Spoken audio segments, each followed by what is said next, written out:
Timothy Dalton said in an interview with Vanity Fair that he turned down an original offer to play James Bond in his mid-20s because he didn't think the character should be that young. Dalton also didn't want to directly follow Sean Connery, whose initial run as 007 ended after 6 movies with 1971's Diamonds Are Fever. Franchise producer Albert Cubby Broccoli approached Dalton in the early 70s to replace Connery.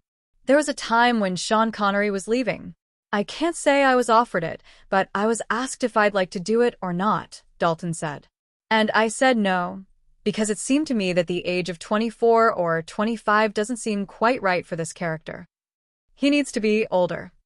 You could play it at that younger age, but I don't know that I believe it that much. When asked if saying no to Bond was a tough decision, Dalton responded, "It was easy enough.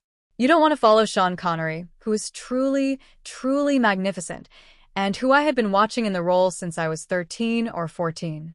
No, don't do that." Roger Moore ended up being Connery's replacement, although Connery returned for a 7th and final Bond movie amid Moore's run in 1983's Never Say Never Again. Moore returned as 007 for the last time in 1985's A View to Kill. That's when Dalton was approached for a second time to play Bond. "I was doing The Taming of the Shrew and Antony and Cleopatra at the Haymarket Theatre in the West End of London. I wasn't chasing it. I remember being in a hotel room thinking, what the fuck am I going to do about this?" Dalton said.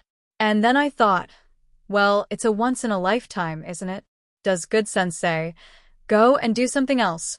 Or does good sense say, take a once-in-a-lifetime and then go and do something else? So you go and do it." Dalton accepted the role, but the one thing he never did was talk about Bond to fellow 007 actors like Connery, Moore, and his successor Pierce Brosnan.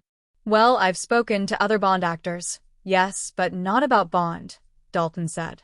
"Roger Moore I met in the south of France, and he was delightful. A really kind, nice, generous sort of person. Sean Connery, believe it or not, I met in a toilet. But no mutual recognition. I mean, one is discreet in a men's room.